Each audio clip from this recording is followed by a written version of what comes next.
আমাদের ক্ষমতাসীনরা কখনোই ছাত্রদের ভাষা বুঝতে পারেনি। সেটা পরাধীন আমলেও পারে নাই, স্বাধীনতার পরেও পারে নাই। পরাধীন আমলে যখন বলেছিলাম যে আমরা আমার মায়ের ভাষায় কথা বলতে চাই, তখন শাসক গোষ্ঠী কী বলেছিল? শাসক গোষ্ঠী বলেছিল যে আমরা আমাদের ধর্মকে আসলে পরিত্যাগ করতে চাই। তারপরে যা হওয়াটা হলো। ৬২-তে যখন ছাত্ররা বলল যে শিক্ষার অধিকারটা সবার, টাকা এবং শিক্ষা এই দুটোর মধ্যে কোনো সম্পর্ক থাকতে পারে না। শিক্ষার দায়িত্বটা নেবে রাষ্ট্র, শিক্ষার অধিকারটা পাবে জনগণ। যদি শিক্ষার অধিকার নাই পায় তাহলে সে কিসের জন্য স্বাধীন হলো? তো সেক্ষেত্রে তখন ওই গুলি আর মানে নির্যাতনের মধ্য দিয়েই ৬২ সেই শিক্ষা আন্দোলনটাকে তাদের এগিয়ে নিয়ে যেতে হয়েছে।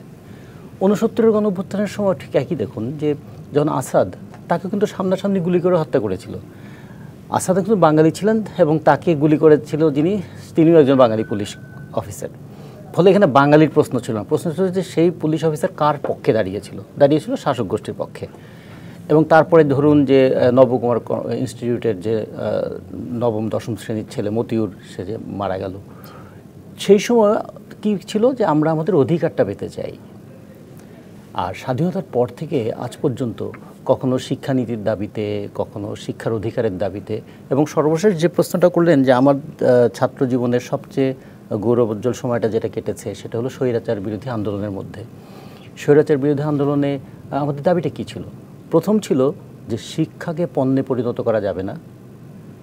এর সাথে একটা আইন করেছিল, মজিদ খানের শিক্ষানীতির নামে একটা কমিশন করেছিল, সেখানে বলেছিল যে উচ্চশিক্ষার ক্ষেত্রে ৫০% মেধার ভিত্তিতে এবং ৫০% আর্থিক যোগ্যতার ভিত্তিতে তারা পড়ার সুযোগটা পাবে।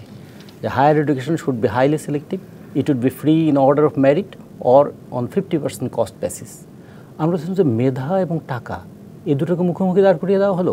ফলে মজিদ খানের শিক্ষানীতির বিরুদ্ধে সেই যে লড়াই, জাফর, জয়নাল, কাঞ্চন, দীপ আলী শাহ দিয়ে শুরু, ডাক্তার মিলন পর্যন্ত গিয়ে সেই রক্তদানের মধ্য দিয়ে আমাদের লড়াইটা একটা জায়গায় পৌঁছালো।